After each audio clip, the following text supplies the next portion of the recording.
दोस्तों, स्वागत है आपका SD प्रोडक्शन की एक और नई वीडियो में। अगर आपको ऐसी फिल्मों की कहानी पसंद है जिसमें प्यार, बदला, गैंग वॉर, इमोशन और एक ऐसा किरदार हो जो अकेले ही पूरी दुनिया से भिड़ जाए, तो आज की कहानी आपके लिए ही है। वीडियो शुरू करने से पहले चैनल को सब्सक्राइब कर लीजिए, क्योंकि यहाँ आपको मिलती हैं ऐसी ही फिल्मों की दमदार और फ्रेश कहानी। तो चलिए, बिना समय गंवाए शुरू करते हैं आज की कहानी। फिल्म की शुरुआत होती है शिवम पंडित से, एक ऐसा इंसान जो बाहर से जिंदा दिखाई देता है लेकिन अंदर से कई साल पहले ही मर चुका है। उसकी ज़िंदगी में कभी आलिया नाम की एक लड़की थी, लेकिन उसके जाने के बाद शिवम ने जैसे खुद को दुनिया से अलग कर लिया। जब भी उसे आलिया की याद आती, वह सीधे कब्रिस्तान पहुंच जाता और घंटों उसकी कब्र के पास बैठा रहता। आलिया के जन्मदिन पर वह हर साल उसकी कब्र पर फूल चढ़ाना नहीं भूलता। एक दिन शिवम हमेशा की तरह कब्रिस्तान में बैठा था, तभी उसे एक मासूम बच्चे के रोने की आवाज़ सुनाई देती है। आवाज़ का पीछा करते हुए वह एक छोटी बच्ची तक पहुंचता है। बच्ची को उसके अपने घर वाले कब्रिस्तान में छोड़कर जा चुके थे। शिवम उसे अकेला नहीं छोड़ सकता था, इसलिए वह उसे उसी आश्रम में ले जाता है जहां कभी उसे खुद पाला गया था। शिवम बच्ची को आश्रम के हवाले तो कर देता है, लेकिन उसके बाद उसकी ज़िंदगी बदल जाती है। वह आश्रम छोड़कर कहीं नहीं जाता। उसे उस बच्ची में न जाने क्यों अपनी खोई हुई आलिया नज़र आने लगती है।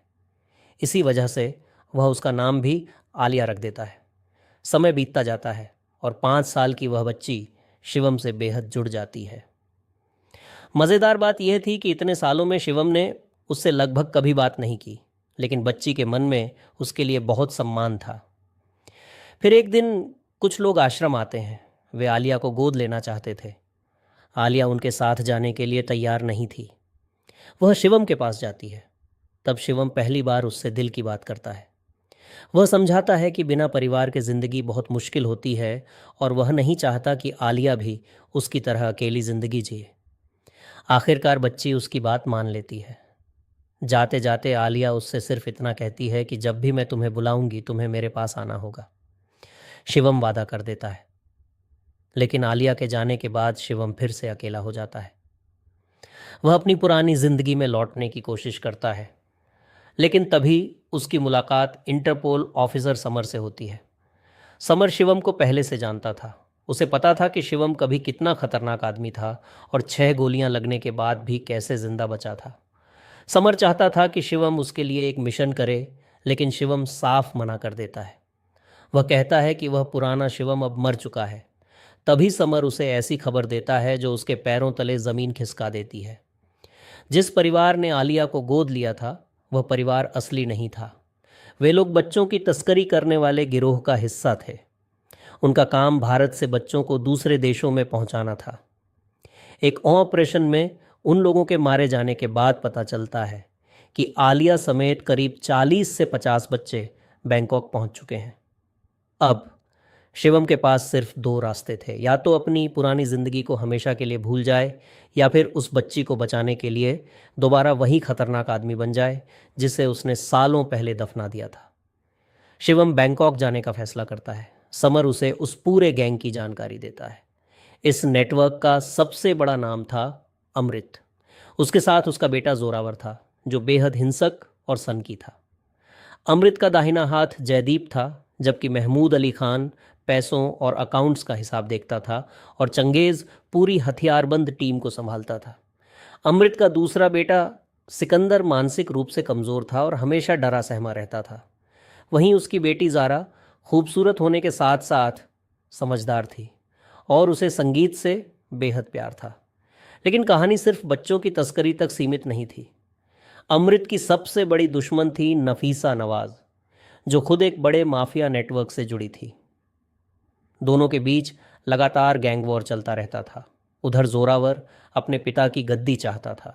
उसे लगता था कि जब तक अमृत जिंदा है वह कभी इस साम्राज्य का मालिक नहीं बन सकता। तभी उसे पता चलता है कि उसके पिता बच्चों की तस्करी वाले उसके काम के खिलाफ हैं। जोरावर समझ जाता है कि रास्ते में सबसे बड़ी रुकावट उसका अपना पिता है, और फिर एक दिन वह अपने ही पिता अमृत की हत्या कर देता है।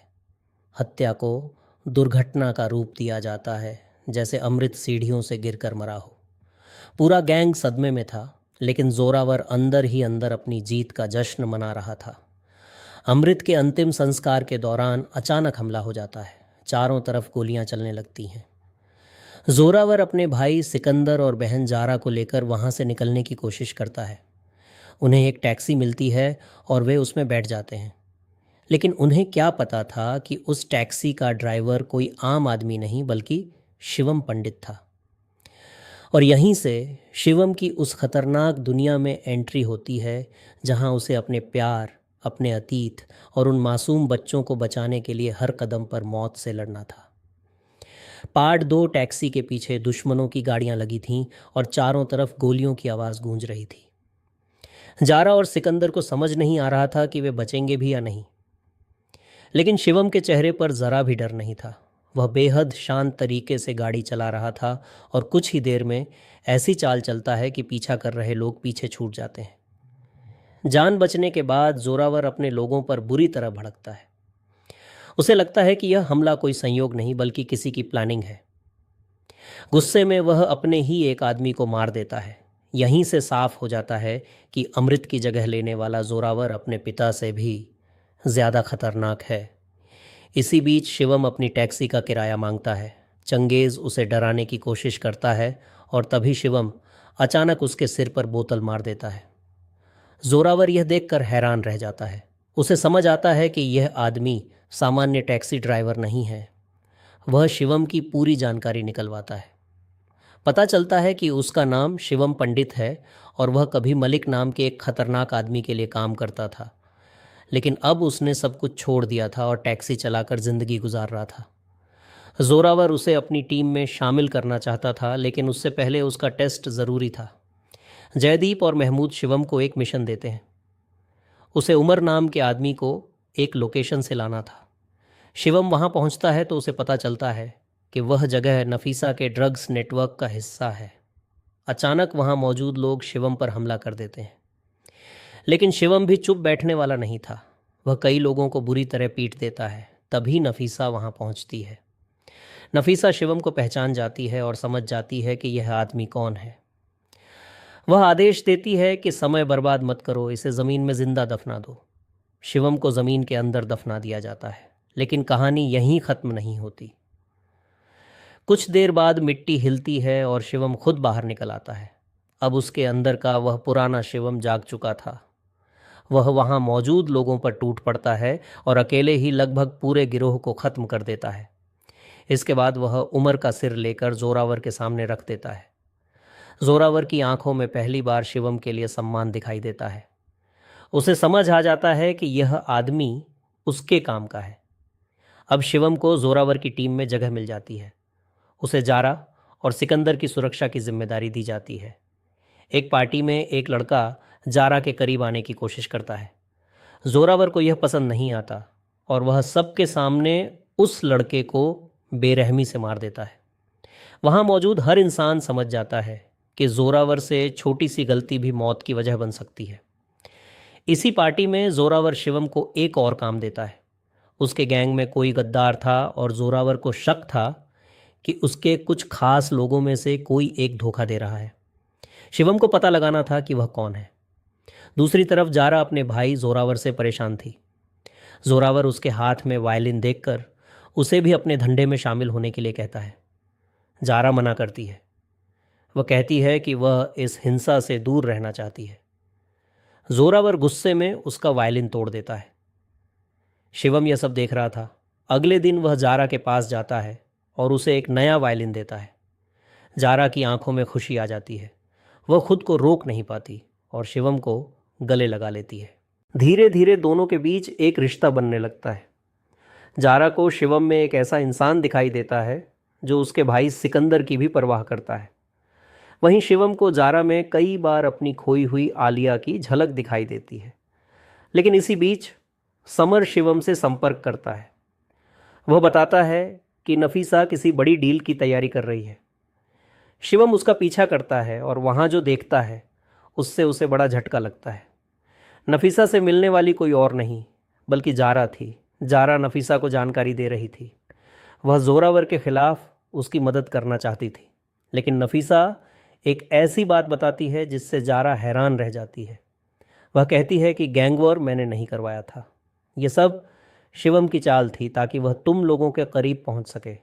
जारा को समझ आता है कि शिवम की असली पहचान कुछ और है, लेकिन शिवम भी उसका सामना कर लेता है। वह जारा को पूरी सच्चाई बता देता है। वह कहता है कि वह यहाँ सिर्फ एक बच्ची के लिए आया है। उस बच्ची का नाम आलिया है और उसके जैसी 40 से 50 मासूम जिंदगियाँ यहाँ कैद हैं। जारा भी अपना सच बताती है।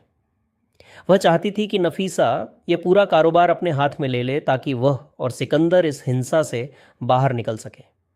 वह सिर्फ अपने परिवार को बचाना चाहती थी। शिवम उससे वादा करता है कि वह जोरावर को मरने नहीं देगा और उसके परिवार को इस दलदल से बाहर निकालेगा। लेकिन तभी शिवम को पता चलता है कि गैंग का असली गद्दार कौन है। शिवम जोरावर को बताता है कि महमूद अली खान ही गद्दार है। जोरावर महमूद के सामने उसके अकाउंट्स का हिसाब रख देता है। उसके खाते में अचानक बहुत पैसा आया था और कई लेन देन संदिग्ध थे। महमूद मानता है कि उसने पैसों में हेर फेर किया है, लेकिन वह नफीसा से पैसे लेने की बात से इनकार करता है। मगर जोरावर के लिए सच और झूठ में कोई फर्क नहीं था, उसे बस शक चाहिए था। वह जयदीप को आदेश देता है और महमूद की हत्या कर दी जाती है। इसके बाद जारा जोरावर के सामने एक प्रस्ताव रखती है। वह उसके साथ काम करने के लिए तैयार है, लेकिन बदले में उसे सिकंदर की सुरक्षा चाहिए। जोरावर मान जाता है और उसे अपनी अगली बड़ी डील के बारे में बताता है। जारा यह जानकारी शिवम तक पहुंचाती है। पता चलता है कि भारत से लाए गए सभी बच्चों को एक सुनसान आइलैंड के आसपास रखा गया है। शिवम अब किसी भी कीमत पर उन्हें वहां से निकालना चाहता था, लेकिन दूसरी तरफ जोरावर को कुछ ऐसा पता चलता है जिससे पूरा खेल पलट जाता है। समर उसके हाथ लग चुका था। इंटरपोल ऑफिसर को पकड़कर जोरावर के लोग बुरी तरह पीटते हैं। फिर शिवम को बुलाया जाता है। जोरावर उसे कहता है कि अगर उसे अपना भरोसा साबित करना है तो उसे समर को मारना होगा। शिवम समर की तरफ देखता है। वह जानता था कि वह एक निर्दोष इंसान को नहीं मार सकता। वह अचानक अपनी बंदूक जोरावर की तरफ कर देता है। तभी जयदीप शिवम के हाथ में गोली मार देता है। अब सब कुछ साफ हो चुका था। उन्हें पता चल गया था कि शिवम असल में उनके बीच रहकर उनका भेद खोल रहा था। शिवम को बुरी तरह पीटा जाता है। जोरावर कहता है कि वह शिवम को इतनी आसानी से नहीं मारेगा। पहले समर को मार दिया जाता है और फिर शिवम को अधमरा करके पुलिस के हवाले कर दिया जाता है। बैंकॉक पुलिस शिवम को गिरफ्तार कर लेती है। उन्हें लगता है कि उसने इंटरपोल ऑफिसर की हत्या की है। शिवम अपनी सच्चाई बताता रहता है, लेकिन कोई उसकी बात सुनने को तैयार नहीं था। कुछ समय बाद सुदीप नाम का एक आदमी वहां आता है। वह समर का आदमी था, लेकिन शिवम को पहचानने से इनकार कर देता है। यह सब एक बड़ी योजना का हिस्सा था। तभी जोरावर और जारा वहां पहुंचते हैं। जोरावर शिवम को एक और झटका देता है। वह बताता है कि जारा उस आइलैंड तक पहुंच चुकी थी और वहां उसने उस बच्ची को देखा था जिसके गले में ताबीज़ था, लेकिन वह बच्ची मर चुकी थी। शिवम पूरी तरह टूट जाता है। इतने सालों से जिस बच्ची को बचाने के लिए वह मौत से लड़ रहा था, उसके बारे में उसे बताया जाता है कि वह अब इस दुनिया में नहीं है। जोरावर उसे ताना मारता है कि अगर उसे पहले पता होता कि शिवम उसी बच्ची के लिए आया है तो वह खुद उसके सामने आलिया को मार देता। शिवम गुस्से में जोरावर पर हमला कर देता है, लेकिन उसे पता था कि इस जेल से निकलना आसान नहीं है। उस रात वह अपने गले में वही ताबीज़ पहनता है जो आलिया से जुड़ा था। तभी उसे अपनी छोटी सी आलिया की आवाज़ सुनाई देती है, जैसे वह कह रही हो कि तुम अभी हार नहीं सकते। अगले दिन शिवम जेल के कुछ कैदियों से भिड़ जाता है। कई लोग मिलकर उसे बुरी तरह पीटते हैं। उसकी हालत इतनी ख़राब हो जाती है कि उसे अस्पताल ले जाने के लिए एम्बुलेंस बुलानी पड़ती है। लेकिन रास्ते में एम्बुलेंस अचानक दूसरी तरफ मुड़ जाती है। ड्राइवर सुदीप था। असल में सुदीप शिवम को बचाने आया था। उसने पहले ही इशारा कर दिया था कि मौका मिलते ही उसे निकाल लिया जाएगा। पुलिस उनका पीछा करती है। गोलीबारी में सुदीप मारा जाता है, लेकिन शिवम भागने में कामयाब हो जाता है। अब उसके सामने आखिरी मिशन था। जोरावर बच्चों की डील करने वाला था। उसके साथ जारा और सिकंदर भी मौजूद थे। सामने था मार्टिन, जो बच्चों को खरीदने के लिए आया था। तभी नफीसा वहां पहुंचती है और उसके साथ शिवम भी था। नफीसा कहती है कि शिवम मदद मांगने उसके पास आया था। वह जोरावर से कहती है कि उनकी दुश्मनी अपनी जगह है, लेकिन फिलहाल शिवम को संभालो। जोरावर समझता है कि अब शिवम उसके हाथ में है, लेकिन उसे नहीं पता था कि जयादीप के मन में भी उसके खिलाफ शक पैदा हो चुका है। जयदीप को पता चल चुका था कि अमृत की मौत कोई दुर्घटना नहीं थी, जोरावर ने ही अपने पिता को मारा था। अब उसे समझ आ गया था कि ऐसे आदमी के साथ खड़ा होना उसके लिए भी मौत का रास्ता है। इसीलिए जब चंगेज और उसके लोग शिवम को मारने आते हैं, जयदीप चुपचाप शिवम की मदद करता है। और फिर शुरू होती है एक ऐसी लड़ाई जिसमें शिवम अकेला दर्जनों लोगों पर भारी पड़ता है। चंगेज मारा जाता है, लेकिन इसी संघर्ष में जयदीप भी अपनी जान गंवा देता है। अब शिवम के सामने जोरावर के बाकी लोग थे। वह एक एक करके सभी को खत्म करता हुआ डील की जगह तक पहुंच जाता है, लेकिन असली खेल अभी बाकी था। मार्टिन का बॉस सामने आता है। शिवम उसके साथ भी भिड़ जाता है और आखिरकार उसे खत्म कर देता है। जब मार्टिन को अपने बॉस की मौत का पता चलता है तो वह तुरंत जोरावर से डील कैंसिल कर देता है। जोरावर का दिमाग पूरी तरह घूम जाता है। उसकी सबसे बड़ी डील उसके सामने टूट चुकी थी। गुस्से में वह मार्टिन को भी गोली मार देता है। अब सामने सिर्फ दो लोग थे, शिवम और जोरावर। जोरावर बच्चों से भरे कंटेनर के पास जाता है। वह एक मासूम बच्चे को बाहर निकालता है और शिवम के सामने उसकी हत्या कर देता है। शिवम की आंखों में गुस्सा भर जाता है। तभी कंटेनर का दरवाज़ा खुलता है और अंदर से एक छोटी बच्ची बाहर आती है। उसकी आवाज़ सुनते ही शिवम जैसे पत्थर का बन जाता है। वह आवाज़ थी शिवम। यह आलिया थी। शिवम की आंखों में आंसू आ जाते हैं।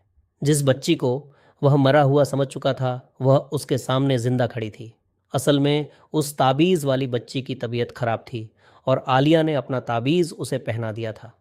इसी वजह से जारा ने गलत पहचान की थी, लेकिन अब जोरावर को भी समझ आ चुका था कि यही वह आलिया है जिसके लिए शिवम इतने समय से उसकी टीम में घुसा था। वह आलिया को बंदूक की नोक पर खड़ा कर देता है। फिर वह शिवम और जारा के हाथ में एक एक बंदूक देता है। जोरावर कहता है कि अगर तुम्हें बच्चों को बचाना है तो जारा को मारो, और जारा से कहता है कि अगर उसे अपने भाई सिकंदर के साथ रहना है तो उसे शिवम को मारना होगा। दोनों एक दूसरे की तरफ बंदूक तानते हैं। कुछ सेकंड के लिए ऐसा लगता है कि अब दोनों में से किसी एक की मौत निश्चित है, लेकिन तभी पीछे से गोली चलती है। सिकंदर ने जोरावर के हाथ में गोली मार दी थी। अब पूरा माहौल अफरा तफरी में बदल जाता है। शिवम और जोरावर के बीच भयंकर लड़ाई शुरू हो जाती है। जोरावर पूरी तरह पागल हो चुका था। वह किसी को भी मारने पर उतारू था। जारा उसके सामने आ जाती है और जोरावर उसे मारने ही वाला होता है कि तभी शिवम एक भारी कंटेनर उसके ऊपर गिरा देता है। जोरावर उसी कंटेनर के नीचे दब जाता है और उसकी कहानी वहीं ख़त्म हो जाती है। शिवम आखिरकार उन सभी बच्चों को बचा लेता है जिस मिशन के लिए उसने अपनी पूरी जिंदगी दांव पर लगा दी थी। वह मिशन पूरा हो चुका था। कुछ समय बाद माहौल शांत हो जाता है। जारा, सिकंदर और आलिया सुरक्षित थे, लेकिन शिवम की कहानी अभी पूरी तरह ख़त्म नहीं हुई थी। एक म्यूज़िक शो में शिवम और जारा आखिरी बार मिलते हैं। दोनों की आंखों में एक दूसरे के लिए प्यार साफ दिखाई देता है, लेकिन कोई कुछ कह नहीं पाता। शिवम जारा से कहता है कि अब उसे यहाँ से हमेशा के लिए जाना होगा। वह उससे कहता है कि सिकंदर और आलिया का ख्याल रखना। जारा समझ जाती है कि शिवम फिर उसी अंधेरी दुनिया में जा रहा है जहाँ से उसने निकलने की कोशिश की थी। असल में जब शिवम नफीसा के पास मदद मांगने गया था, तब नफीसा ने उसकी मदद के बदले एक शर्त रखी थी। अगर शिवम को बच्चों को बचाना है तो उसे उसके लिए काम करना होगा। शिवम ने उस वक्त हाँ कर दी थी, इसलिए अब मिशन ख़त्म होने के बाद भी उसकी ज़िंदगी ख़त्म नहीं हुई थी। नफीसा उसे एक नए मिशन पर भेज देती है और शिवम एक बार फिर उस रास्ते पर निकल पड़ता है जहां हर मोड़ पर मौत उसका इंतज़ार कर रही थी।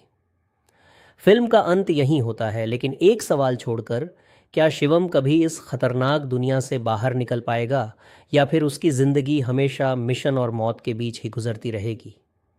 तो दोस्तों, ये थी एसडी प्रोडक्शन पर आज की पूरी कहानी।